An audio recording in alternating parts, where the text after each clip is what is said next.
शायद सुन नहीं पाए। आप एक से देखिए, टेलीविजन में बहुत लोग देख रहे हैं कि आप ये कह रहे हैं, एक सेकंड रुक गई आप, फिर आपको कोई बाद में मौका नहीं मिलेगा। क्या आप ये कह रहे हैं कि जो रॉन्ग डूअर्स हैं उनके खिलाफ टेररिस्ट बना जा सकता है? ऐसा कहा आपने?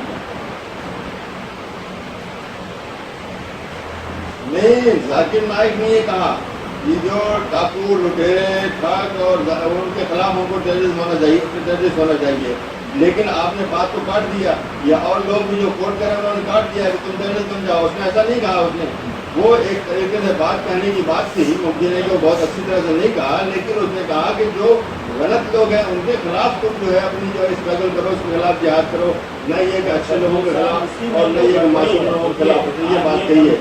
दूसरी बात ये कि किसी को मार दीजिए, उसको डाकू कह दीजिए, उसको गलत कह दीजिए, अमेरिका के नजरिए से गलत कह दीजिए, किसी और नजरिए से गलत कह दीजिए। अगर आप देखिए, मौलाना कहने से कोई आदमी मारने नहीं पहुंच जाएगा। नहीं, ये आप नहीं कह सकते कि मारने नहीं पहुंच जाएगा। उसको एक ताकत मिल सकती है, यही एक कारण नहीं होता, मैं भी समझता हूँ, लेकिन उसको एक ताकत मिल सकती है ऐसी बातों से। अगर गलत है तो उसके लिए देश के अपने अपने संविधान है, चोर पुलिस रखेगी। जी बिल्कुल नहीं, बिल्कुल आतंकवादी नहीं बना रहे हैं और नहीं वो कह रहे हैं, बल्कि आज ही आप देख रहे होंगे वो कह रहे हैं कि ISIS जो एंटी इस्लामिक है और उसके खिलाफ जिहाद होना चाहिए। और आपको क्या चाहिए? आपको बिला वजह एक आदमी के बारे में, और वो आदमी ऐसा है जिसका कि टेलीविज़न को हिंदुस्तान में 2012 से 4 साल से जो है बैन कर रखा हुआ है। तो आप क्या चाहते हैं? बॉम्बे के अंदर जो है उनको मीटिंग होल्ड करने की इजाज़त नहीं देती है पुलिस। और क्या चाहते हैं आप? क्या बैन करना चाहते हैं? उनको जेल में रखना चाहते हैं उनको। और उनको देखिए जो आपके यहाँ साधु और आपके यहाँ जो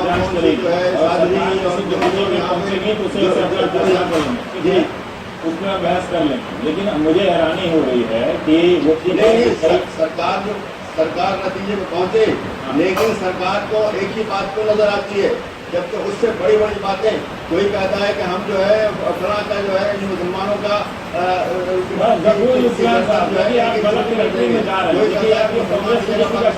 नहीं चल सकते। नहीं, मैं बिल्कुल सही कह रहा हूँ। मैं कह रहा हूँ कि बात नजर नहीं आती है और छोटी सी बात के ऊपर काम हो रहा है। हम भी करेंगे। नहीं जी, नहीं गड़बड़ कर रहे हैं सर आप। लेकिन नहीं, हम बिल्कुल नहीं करेंगे, हम बिल्कुल नहीं करेंगे। लेकिन जो लोग ज्यादा अभी मैं सिर्फ बात कर रहा हूँ, मैं दाल के दाम पर बात में आइएगा। देखिए आप समझ नहीं रहे। दाल के दाम पर बात नहीं कर रहा हूँ, सिर्फ जाकिर नाइक पर बात कर रहा हूँ। सिर्फ उन्हीं पर बात कीजिए। या तो उनकी बातों को आप सपोर्ट करेंगे, या तो अपना तर्क दीजिए, नहीं तो किसी भी तरीके से प्रोत्साहित नहीं कर सकते। कोई चोर, डाकू या रॉन्ग डूअर है तो उसको जाके तुम सजा दे दो। तुम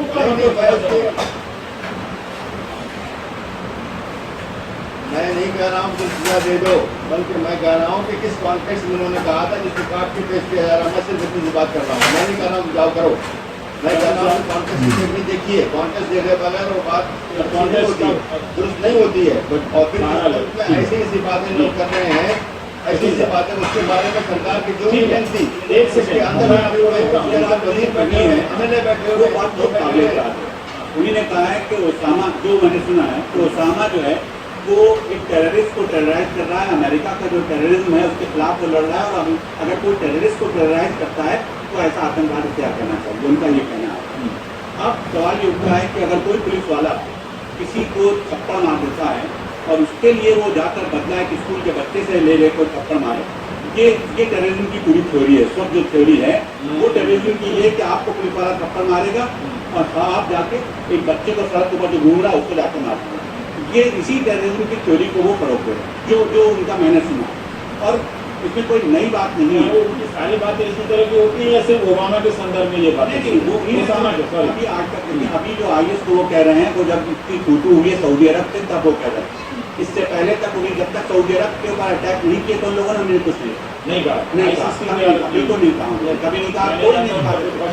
हाँ, उन्हीं ने कभी नहीं कहा। और तालिबान के खिलाफ कभी नहीं बोले वो, जो तालिबानी गवर्नमेंट बनी थी उसके बाद कभी नहीं बोले वो, जो और भी टेररिज्म के जो वाक़यात हुए उन पर नहीं बोले वो।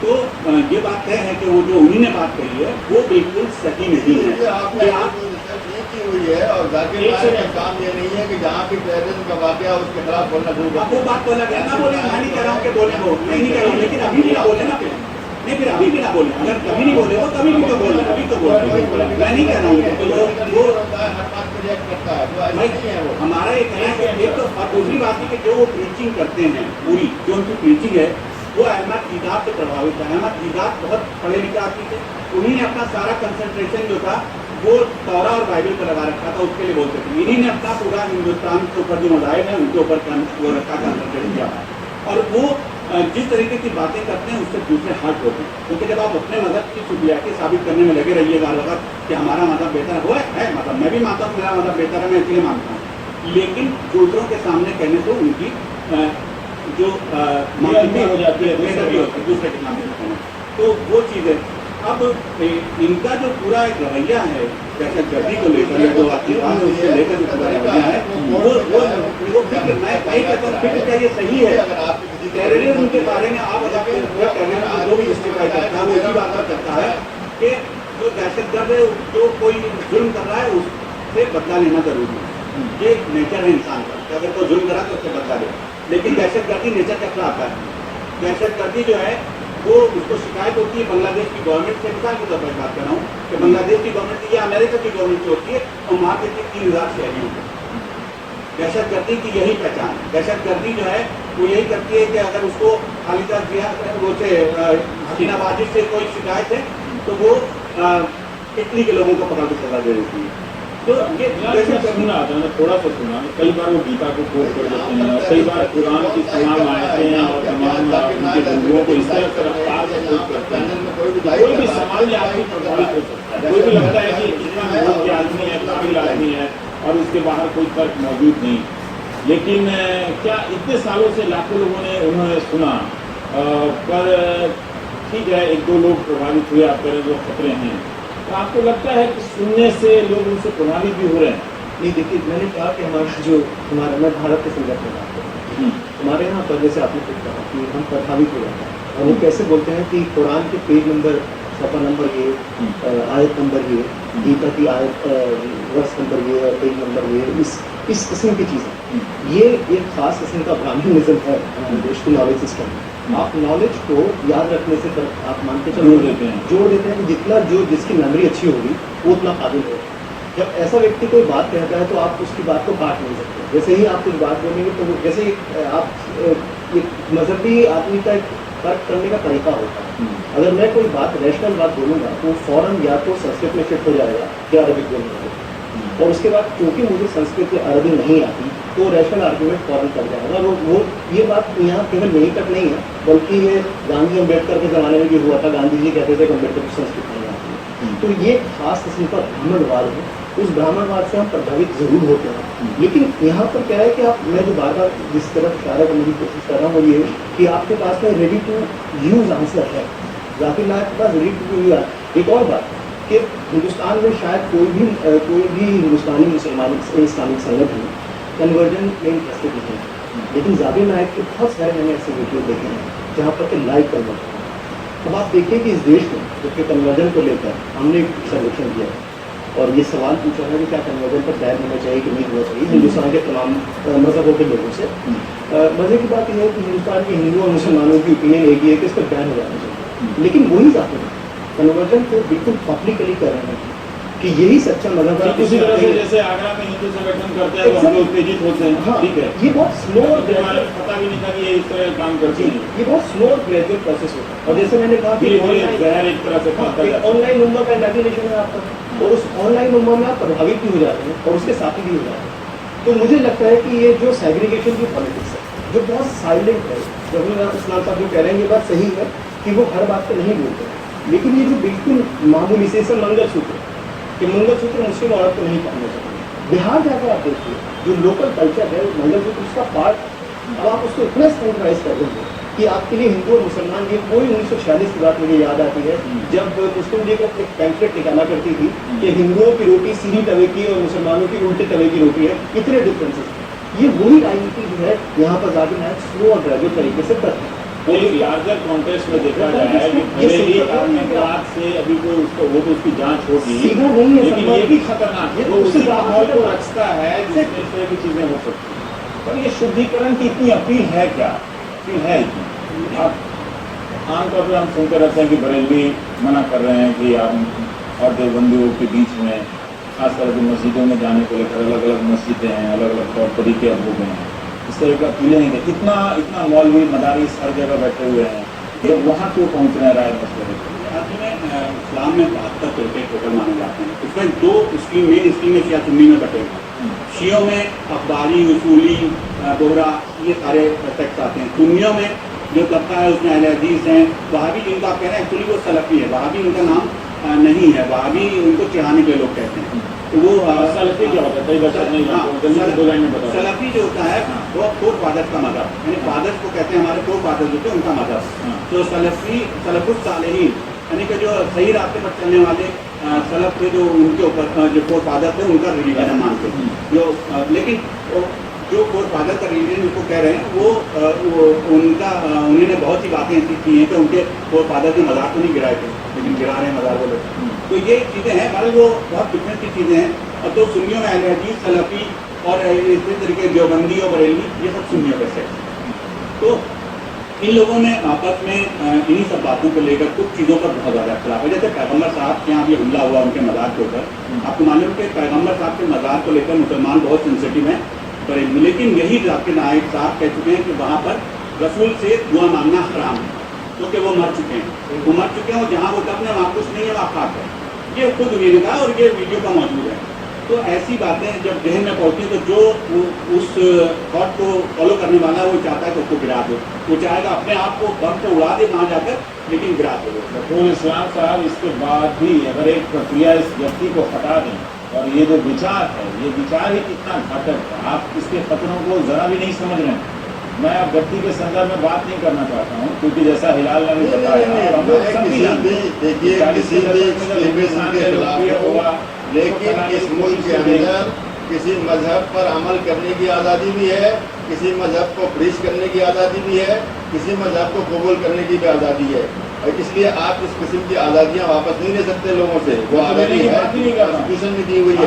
इसके अलावा आपको बता दूँ, मैंने अभी बताया था कि जाकिर नायक का पीस टीवी, देखिए जाकिर नायक का, आप एक सेकंड कपूर साहब, मैं एक बात नहीं अभी कहा जा रहा है कि वो ब्रिज भी हो सकता है, तो नहीं करेंगे आप कॉन्स्टिट्यूशन बदल दीजिए, वो ब्रिज नहीं करेंगे। वो आप अगर इस तरह की बातें करेंगे तो ये वही बात है जिस तरह से अभी शांति साहब ने कहा कि जाकर वहाँ मदीना तक, मक्का तक पहुँच गया धमाका करने के लिए।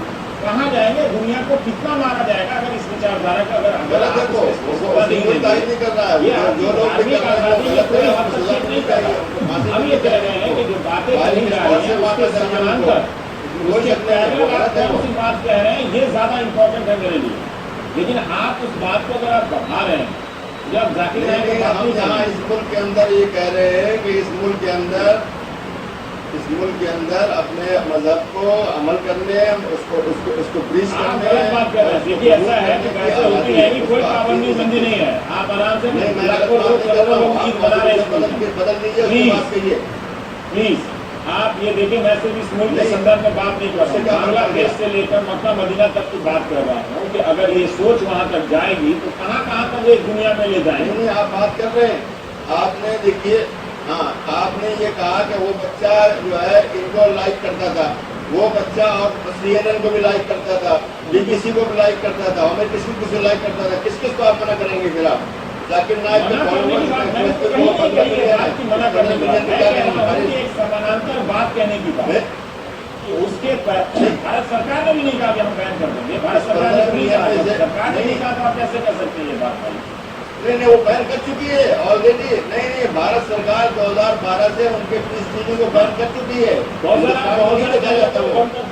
ठीक है, ऑलरेडी बैन कर चुकी है वो पीस टीवी को बंद किया। पर ये कह रहे हैं कि वो CNN से भी प्रभावित है, मैनचेस्टर यूनाइटेड से भी प्रभावित है, BBC से भी प्रभावित है और जाकिर नायक से भी प्रभावित है।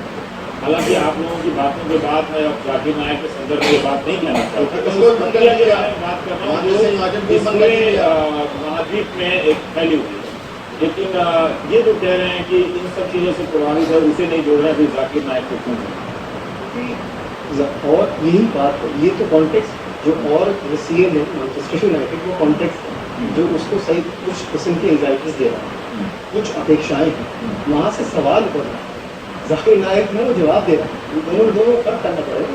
बहुत सारी चीज़ों से आप प्रभावित होते हैं और जब आप प्रभावित होते हैं तो आप सवाल बनाते हैं और सवाल जब आप बनाते हैं तो जहाँ पहुँचते हैं, अगर जाकिर नायक तक वो पहुँचे, मैं ये नहीं कह रहा कि सीधा कोई संबंध होगा, मुझे नहीं मालूम, क्योंकि आतंकवाद से के बारे में जो भी हमारे तक पहुँचती है सूचना वो सरकारी एजेंसियों तक से के द्वारा पहुँचती है, मुझे नहीं मालूम।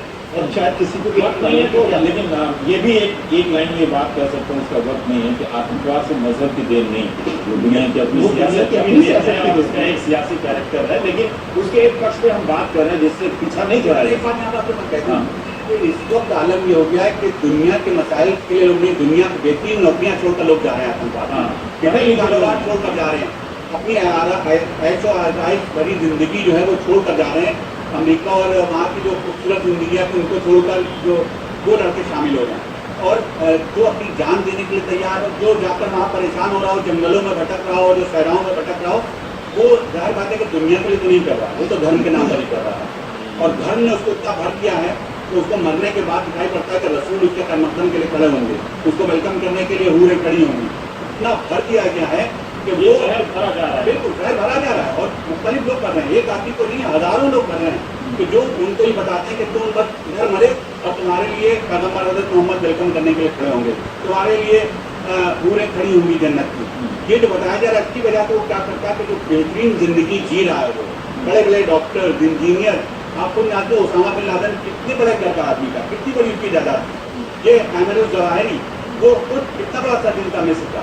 ऐसे ही कितने लोग हैं कि जो इसमें शामिल हुए हैं, बड़े बड़े लोग कि जो अपनी जिंदगियां अच्छी जिंदगियां गुजार के कहीं जंगलों में पहाड़ों में क्या हो सकता है? एक काउंटर जो अभी गफूर साहब कह रहे हैं कि जो कॉम्पिटिटिव कम्युनलिज्म नहीं, देखिए ये बात जो हो रही है वो ये बात बिल्कुल दुरुस्त नहीं है, ये बात बिल्कुल दुरुस्त नहीं है। अगर कुछ लोग अपने आप को मारने को तैयार हो रहे हैं वो हुरों की वजह से नहीं हो रहे हैं, बल्कि वो जुल्म जो कि मुस्लिम कंट्रीज पर हो रहा है, जो अफगानिस्तान से शुरू हुआ है, सीरिया पहुंचा, लीबिया पहुंचा, यहाँ पहुंचा, वो उसकी वजह से हो रहा है। लोग उसको देख करके पागल हो रहे हैं कि क्या हो रहा है हमारे साथ। वो इसराइल जो कर रहा है, इसराइल पैलेस्टाइन में कर रहा है, उससे लोग होते हैं। कौन सा जुल्म हिंदुस्तानियों ने किया था जो उसने आकर यहाँ पर क्या किया, वो या जो पाकिस्तान से जो आए उन पर कौन सा हिंदुस्तानियों ने जुल्म ला दिए? तो बहाने बनाने की बात है कि उन पर जुल्म इतना हो रहा है, जुल्म का हो रहा है तो उनसे बदला नहीं जो जुल्म कर रहे हैं, जुल्म हो रहा है, जुल्म का बदला मजलूम से लेंगे। एक कॉम्पिटिटिव पॉलिटिक्स है जिसमें सेट कर जाता है कि वो हिंदू लोग बोलते हैं उनको कुछ नहीं बोलता, गलत बात। हिंदू लोग बोलते हैं संगठन, उनकी भी खूब मजम्मत होती है, खूब चर्चा होती है और उनको भी श्रम मिलता है जैसे इन लोगों को श्रम मिल जाता है। मैं ये जानना चाहता हूँ कोई अगर ये सोच रहा है इस्लाम की तरफ से वैसे लोगों को क्या क्या भूमिका होनी चाहिए जो यूट्यूब में लाखों लोग पहुँच रहे हैं? देखिए अभी क्या हो रहा है कि हम जैसे मैंने ऑनलाइन उम्मत में बार बार चीज कि आप एक इस्लाम, एक उम्मत और एक कुरान इस तरह की बातों की बजाय अगर आप सोशलॉजिकल प्लूरलिटी की बात करें, कोई ये आदमी ये सोच सकता है फिलहाल कि यही ठीक है, जैसा लिखा हुआ है वैसा ही होना चाहिए। नहीं, लेकिन उसी के साथ देखिए उसमें क्या हुआ, जैसे खासतौर से यूरोप में एक पहली चीज़ में फर्क करना शुरू किया गया पहली 9/11 के बाद से कि इस्लाम और टेररिज्म में फ़र्क है, इसलिए मुसलमानों को जाना। तो क्या हुआ कि जो इस्लामिक अवेयरनेस का पूरा कार्यक्रम था उसको शुरू किया गया, जो गैर मजहब के लोग थे उनको मस्जिदों में बुलाया गया, तो मस्जिद मतलब ये नहीं होता। तो इस तरह से जो सोशल कोहेजन होता है एक पूरा मतलब इंग्लैंड को खास तौर से मैंने खुद अपने आंखों में देखा कि सोशल कोहेजन के बारे में बात की जानी चाहिए। हमारे यहाँ क्या है कि आप उसको एक कम्युनिटी में डालकर छोड़ देते हैं और उस कम्युनिटी में डालकर जो मिसअंडरस्टैंडिंग्स हैं, स्टीरियोटाइप्स हैं, उसका फायदा आइदर और में जो आप कह रहे हैं competitive politics, competitive commerce politics, उसमें निकल के चला जाता है। लालू का फॉर्मूला ठीक है कि 2 लीटर दूध लेकर जाएं, मुझे ऐसा एक दूसरे को मैंने कहा तो मैंने क्या कहा गंगा जमनी अपील, गंगा जमनी अपील। और एक बात बताइए शंकु साहब, आपने एक बात बहुत स्पष्टता के साथ एक बातचीत की और वो काफ़ी मजबूत तर्क पैदा करती वो बात कि जुल्म कहीं और हुआ है, उसके बहाने पे पूरी बेस इसी की है कि आपने एक संपादकीय लिखा बांग्लादेश के हमले के बाद कि ये कुरान पर हमला थी, है ना। तो इस तरह की बातों को लिखते हुए मुस्लिम समाज में, जैसा बिलाल ने कहा, तो एक समाज तो नहीं, ऑनलाइन बनाने की कोशिश करता है, कैसी प्रतिक्रिया हुई? आप मेरा फेसबुक देखते हो खाकर, मुझसे लोगों ने कहा आप हिंदी में कीजिए, मैंने उसको हिंदी में ट्रांसलेट करके देखा और देखिए आप उसको शेयर करने वाले कितने हैं। मुस्लिम शेयर करने वाले, हिंदू उसको शेयर करने वाले, सिर्फ जो तुम लोग हैं वो मेरी बात को कहने सही लिखा रहा है। तो मुस्लिम जो नई जनरेशन हमारी जो व्हाट्सएप पर और फेसबुक पर बैठती है, वो तो उन बातों के साथ सहमत है बिल्कुल। और ये बात हर एक मान रहा है कि जो इस वक्त दहशतगर्दी की बेस है वो ये है कि वो जुल्म के नाम पर मजलूम को मारते हैं, कि हम पर जुल्म हो रहा है, हम मजलूम को मारते हैं। आप लोगों ने इस्लाम के खत्म कर दिए, वो जुल्म के वो जो जिसका बेस है, आइडिया है, बना हुआ है, ये जुल्म हुआ है, तो मारने का साहस हम धर्म से पैदा कर रहे हैं। लेकिन साहब कुछ जिम्मेदारी बनती है अपने समाज के लिए कि सही रास्ते पे। देखिए गांधी का देश है, हिंसा को तो आप जायज नहीं ठहरा सकते, कोई भी दलील हो सर, हम सब की नाइंसाफी है, बहुतों की सैलरी नहीं बढ़ी है, बंदूक बिल्कुल हिंसा को जायज नहीं ठहरा सकते, न हिंसा कभी भी कोई हल है।